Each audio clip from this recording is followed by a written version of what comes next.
Hello everyone, welcome to Edu Growth. This is Soumya और आज हम करेंगे class 12 macroeconomics chapter 9 part 2 problem of deficient demand and excess demand.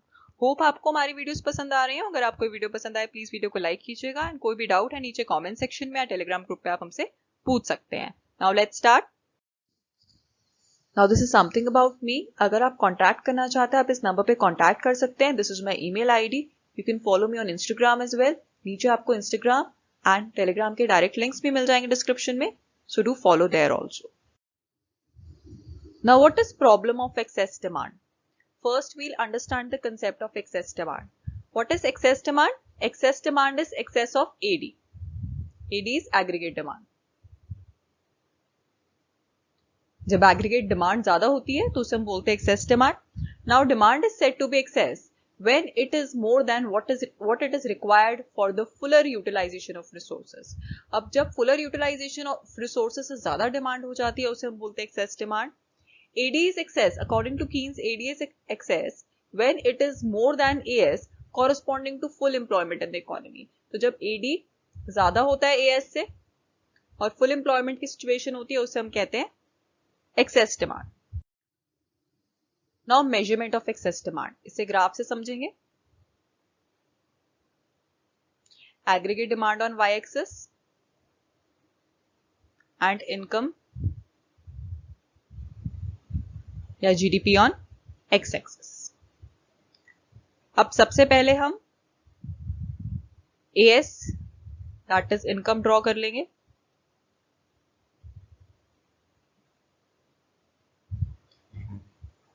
Y is equal to AS.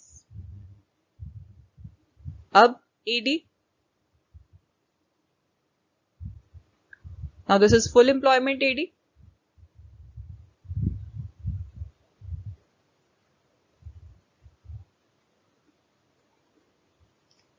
And this purple one is planned AD.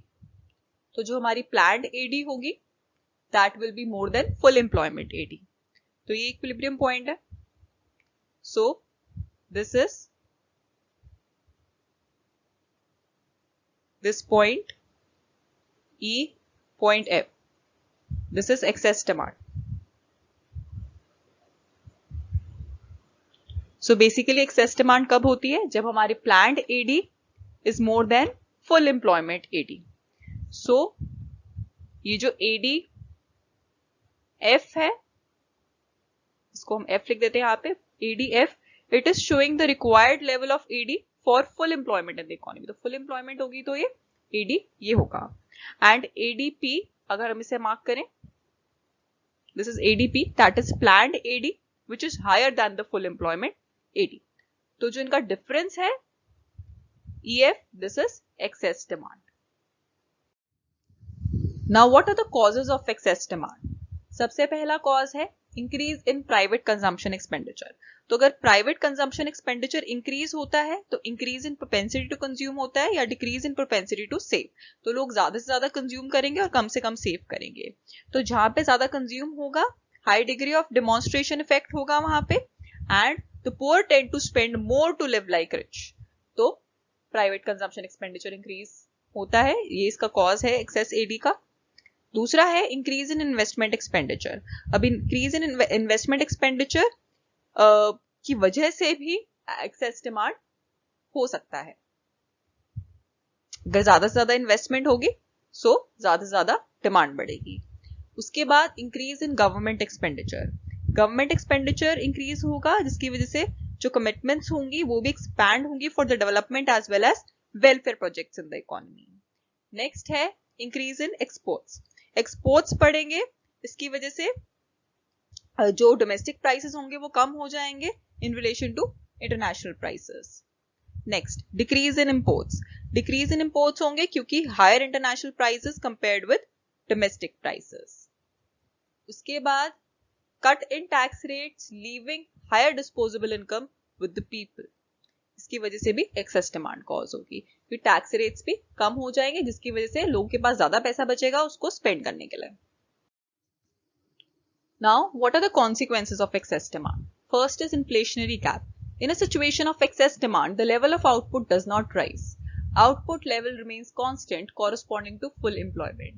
तो जब excess demand होती है तो level of output नहीं बढ़ता है, आउटपुट कांस्टेंट रहता है, फुल एम्प्लॉयमेंट लेवल जितना होता है उतना ही रहता है. सो बेसिकली एक्सेस डिमांड से क्या होता है? एक्सेस डिमांड से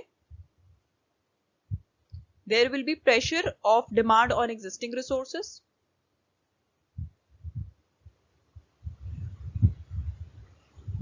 एग्जिस्टिंग रिसोर्सेज पे प्रेशर आएगा, due to which there will be rise in cost of production.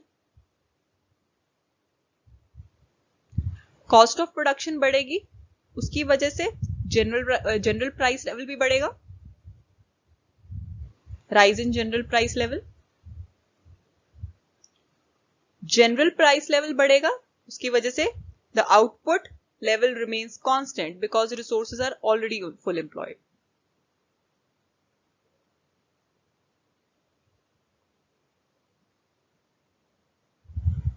Output level भी constant रहेगा.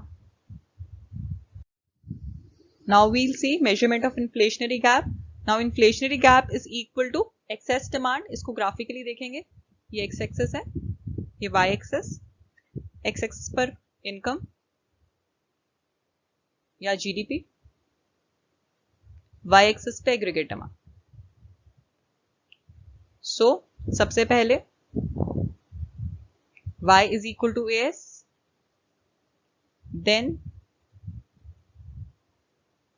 AD, full employment AD, ADF लिख देते हैं यहां पे, फुल एम्प्लॉयमेंट AD,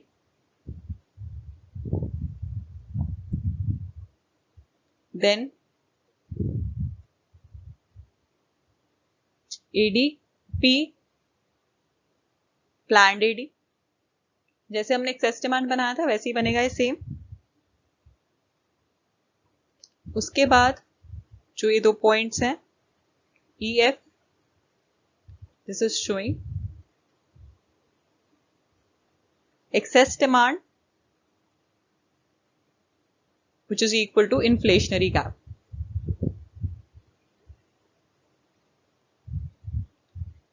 तो ये ऐसे इश्यू होगा, प्लान्ड AD ज्यादा है देन फुल एम्प्लॉयमेंट AD.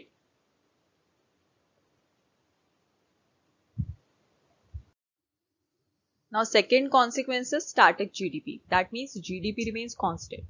अब एग्रीगेट डिमांड ज्यादा है फिर भी जीडीपी इंक्रीज नहीं हो रहा है. इसका रीजन क्या है कि जो एग्रीगेट डिमांड है that is greater than full employment level.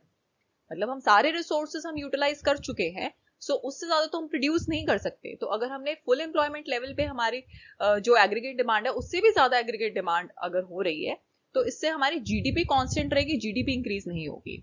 The level of GDP do not rise.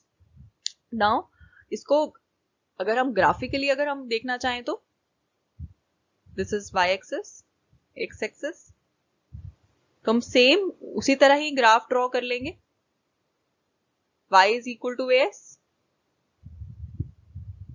aggregate demand, full employment AD, aggregate demand, planned. यही बनेगा ग्राफ भी इसका. और यहां पे जो हम जीडीपी की बात कर रहे हैं दैट इज रियल जीडीपी. हम रियल जीडीपी की बात कर रहे हैं, not nominal GDP. So excess demand की वजह से जनरल प्राइस लेवल इंक्रीज होगा, जिसकी वजह से GDP at current prices will rise. तो GDP at current price rise होगा और GDP at constant prices rise नहीं होगा. तो नॉमिनल जीडीपी इंक्रीज होगा हमारा इसकी वजह से, but real GDP will not rise. Okay, so the level of GDP do not rise. यहां पे हम किसकी बात कर रहे हैं? Real GDP. और जो करंट प्राइस वाला होगा वो राइज करेगा, that is nominal GDP will increase.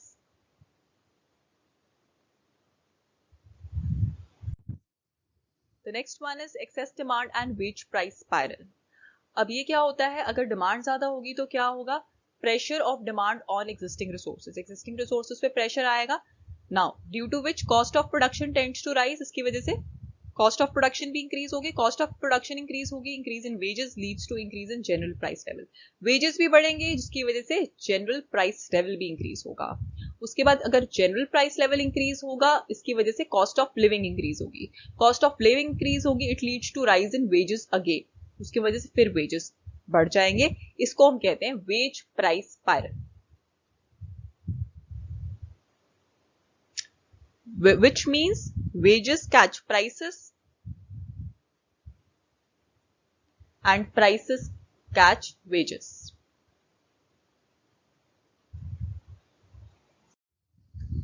Next is loss of profit. There is loss of profit owing to unfulfilled demand in the economy. अगर डिमांड नहीं पूरी होगी उसकी वजह से लॉस होगा, एक्सेस डिमांड की वजह से inflationary spiral in the economy, हम समझ चुके हैं। Inflationary spiral in the economy की वजह से pressure of demand on existing resources पे प्रेशर पड़ेगा, जिसकी वजह से कॉस्ट ऑफ प्रोडक्शन भी इंक्रीज होगी, कॉस्ट ऑफ प्रोडक्शन इंक्रीज होगी तो प्राइसेस भी बढ़ जाएंगे, जनरल प्राइस लेवल भी हमारा इंक्रीज हो जाएगा, जिसकी वजह से जो लॉस होगा हमें प्रॉफिट का वो होगा। Now we'll study measures to correct deficient and excess demand. इस पे क्वेश्चंस आ जाते हैं कैसे हम डेफिशिएंट और एक्सेस डिमांड को करेक्ट कर सकते हैं। तो सबसे पहले हम पढ़ेंगे फिस्कल पॉलिसी या फिस्कल मेजर्स। ये क्या होता है? Revenue and expenditure policy of the government को हम बोलते हैं fiscal policy. So what is fiscal policy? It refers to budgetary policy of the government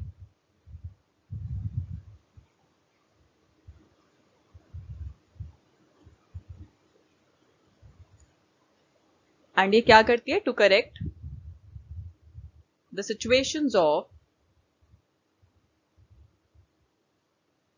excess and deficient demand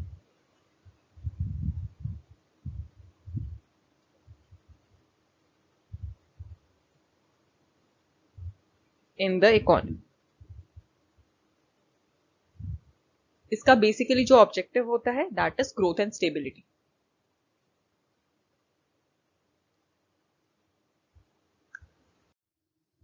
now components of fiscal policy and the way they are used. पहला component है government expenditure. अब ये principal component है fiscal policy का, और जो government expenditure है basically it is on public work programmes,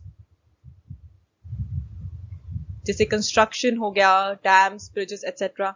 दूसरा education and public welfare programmes.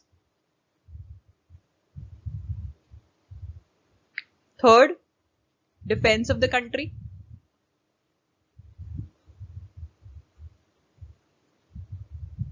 and maintenance of law and order.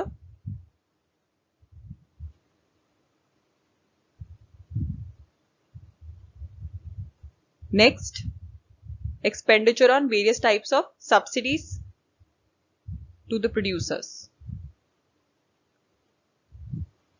to encourage production. तो ये सारे एक तरह से गवर्नमेंट एक्सपेंडिचर होता है।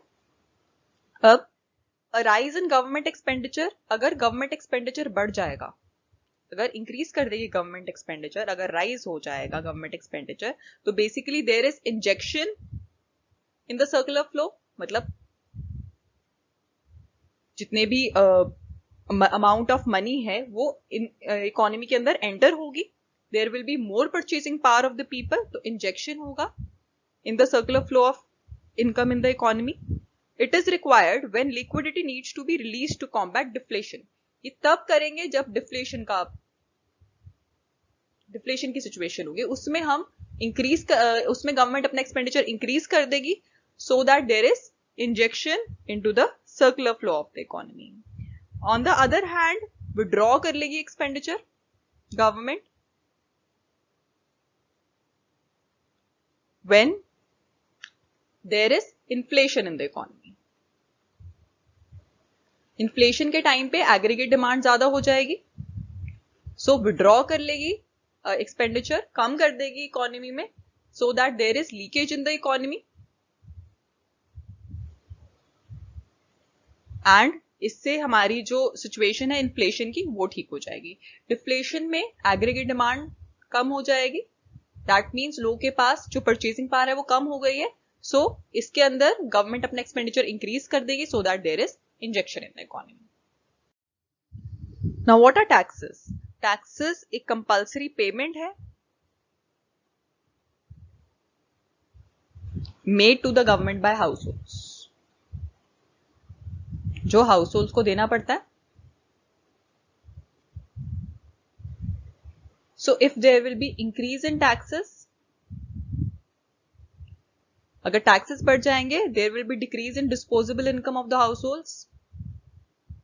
इनकम डिक्रीज हो जाएगी हाउस होल्ड्स की टैक्सेस बढ़ने से, क्योंकि उनको ज्यादा टैक्सेस पे करने पड़ रहे हैं. डिस्पोजेबल इनकम कम हो जाएगी तो एग्रीगेट डिमांड भी कम हो जाएगी. एग्रीगेट डिमांड कम हो जाएगी तो problem of excess demand is solved.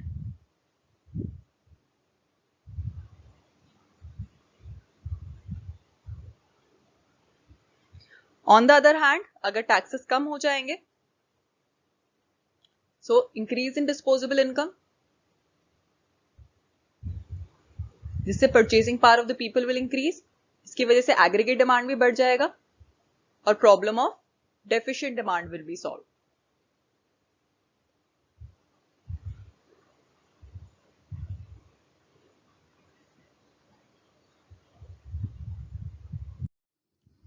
Now the third is public borrowings or public debt. In situation of deficient demand, the government reduces its borrowings from public. अब deficient demand में basically क्या है, जो aggregate demand है वो हमारी कम है. So इस situation में क्या करेगी गवर्नमेंट borrowings increase कर देगी public से, ताकि उनकी purchasing power increase हो जाए. उनकी purchasing power increase हो जाएगी तो उसकी वजह से aggregate demand will increase. On the other hand, in situation of excess demand, the government increases its borrowings from public. Excess demand मतलब aggregate demand already ज्यादा है, उसको कम करना है, तो गवर्नमेंट क्या करेगी, अपनी बोरिंग्स को इंक्रीज कर देगी ताकि उनकी परचेजिंग पावर कम हो जाए. अब ज्यादा बोरो करेगी तो लोगों के पास कम पैसे बचेंगे to consume, so purchasing power कम हो जाएगी, जिसकी वजह से ultimately aggregate demand will fall. Now the fourth one is borrowings from RBI, the central bank. अब borrowings from RBI is increased to fight deflationary gap due to which there will be greater liquidity in the economy. So deflationary gap कब होता है, जब aggregate demand कम है. तो हम क्या करेंगे इस सिचुएशन में, गवर्नमेंट अपनी जो बोरोइंग्स हैं वो इंक्रीज कर देगी, आरबीआई से ज्यादा बोरो करेगी ताकि वो ज्यादा लिक्विडिटी क्रिएट कर पाए इकोनॉमी में और परचेजिंग पावर लोगों की इंक्रीज हो जाए. क्योंकि अगर गवर्नमेंट ज्यादा बोरो करेगी, so that will imply that लोगों के पास ज्यादा गवर्नमेंट पे ज्यादा एक्सपेंडिचर भी कर पाएगी और लोगों की जो परचेजिंग पावर है वो भी इंक्रीज हो जाएगी. On the other hand, it is decrease due to fight the inflationary gap due to which there will be less liquidity in economy. Inflationary gap है, दैट मीन्स एग्रीगेट डिमांड ज्यादा है. इस case में क्या करेगी government, कम से कम बोरो करेगी RBI से ताकि परचेजिंग पावर कम हो जाए लोगों की, and ultimately the inflationary gap is finished. Now monetary policy, applications of monetary instruments to correct the situation of excess demand. सबसे पहले bank rate and repo rate raised by RBI. अब excess demand की situation को ठीक करने के लिए RBI क्या करेगा, बैंक रेट को भी इंक्रीज कर देगा, रेपो रेट को भी इंक्रीज कर देगा. इससे क्या होगा, जो मार्केट रेट ऑफ इंटरेस्ट है कमर्शियल बैंक्स का वो भी इंक्रीज हो जाएगा, market rate of interest increase हो जाएगा. अब लोगों को जो क्रेडिट है वो महंगा पड़ेगा, जिसकी वजह से वो नहीं लेंगे और उनकी परचेजिंग पावर कम हो जाएगी. परचेजिंग पावर कम हो जाएगी, दैट मींस जो एग्रीगेट डिमांड है वो कम हो जाएगी, वो अपने एक्सपेंसेस कट करेंगे कंजम्पशन के लिए, एग्रीगेट डिमांड कम हो जाएगी और situation of excess demand correct हो जाएगी. सो बैंक रेट और रेपो रेट बढ़ने से market rate of interest increase हो जाएगा, जिसकी वजह से लोग अब ज्यादा क्रेडिट नहीं ले पाएंगे और एग्रीगेट डिमांड कम हो जाएगी. Second is reverse repo rate is raised by RBI. अब रिवर्स रेपो रेट क्या कर देंगे, वो इंक्रीज कर देंगे आरबीआई, जिसकी वजह से कम फंड्स यूज होंगे सीआरआर डिपॉजिट्स के लिए और अवेलेबिलिटी ऑफ क्रेडिट भी कम हो जाएगी.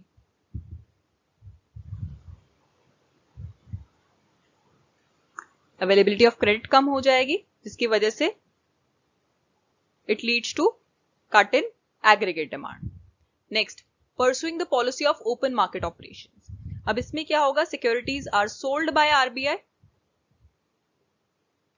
ताकि वो सोक कर ले लिक्विडिटी, दे सोक लिक्विडिटी या कैश फ्रॉम द इकोनॉमी. ज्यादा से ज्यादा कैश वो सोक कर लेगी आरबीआई जैसे ही वो सेल करेगी अपने जितने भी सिक्योरिटीज हैं, जिसकी वजह से लोगों की जो परचेजिंग पावर है अगेन वो कम हो जाएगी, which due to which aggregate demand will be reduced. Next, CRR is raised to lower credit creation of commercial banks. तो CRR बढ़ा देंगे, जिसकी वजह से जो क्रेडिट है कम हो जाएगा, क्रेडिट अवेलेबिलिटी. जिसकी वजह से aggregate demand will decrease. Next is SLR is raised. अब इसकी वजह से कमर्शियल बैंक्स को ज्यादा कैश रिजर्व रखने पड़ेंगे अपने साथ। अपने पास ज्यादा कैश रिजर्व रखने की वजह से कम वो फंड्स पार्क कर पाएंगे एज CRR फंड्स। RBI के पास कब से कम जाएगा, जिसकी वजह से जो क्रेडिट अवेलेबिलिटी है वो कम हो जाएगी and ultimately aggregate demand will decrease. Next is margin requirement.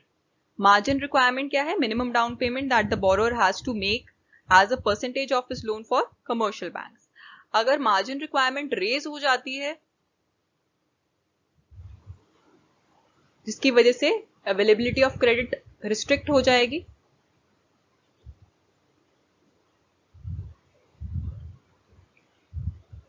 जिसको इसको डिटेल में समझना है मार्जिन रिक्वायरमेंट SLR, वो बैंकिंग वाली वीडियो देख सकते हैं, उसमें डिटेल में समझाया हुआ है। तो रिस्ट्रिक्ट हो जाएगा अवेलेबिलिटी ऑफ क्रेडिट, जिसकी वजह से एग्रीगेट डिमांड कम हो जाएगा। Next is moral pressure exerted by the RBI। RBI moral pressure exert करेगी लेंडिंग के लिए कि स्ट्रिक्ट लेंडिंग हो, जिसकी वजह से again aggregate demand will fall. Last, credit rationing is pressurized to curb excess demand. तो वो लिमिट्स फिक्स करेंगे सर्टेन सेक्टर्स पे ताकि इजीली क्रेडिट ना मिल पाए, जिसकी वजह से aggregate demand will fall again. Now applications of monetary instruments to correct the situation of deficient demand. इसके लिए सब कुछ ऑपोजिट हो जाएगा। Bank rate and repo rate are lowered, reverse repo rate is lowered, securities are purchased, CRR is lowered to increase the supply of credit. SLR is lowered, margin requirement is lowered, moral pressure is built on commercial bank to be liberal in lending, credit rationing if already in force is withdrawn. सब कुछ opposite हो जाएगा। जो excess demand में हुआ है इसमें सब कुछ ऑपोजिट हो जाएगा। और ये सारी टर्म्स समझने के लिए आप एक बार बैंकिंग वाली वीडियो जरूर देखिएगा, क्योंकि उसमें डिटेल में सारी टर्म्स समझाई हुई हैं। Now here is the end of this video. अगर आपको ये वीडियो पसंद आई हो प्लीज वीडियो को लाइक कीजिएगा, चैनल को सब्सक्राइब कीजिएगा एंड कोई भी डाउट है नीचे कमेंट सेक्शन में, टेलीग्राम ग्रुप पे या व्हाट्सएप ग्रुप पे आप पर्सनली टेक्स्ट करके भी आप पूछ सकते हैं। Thanks for watching.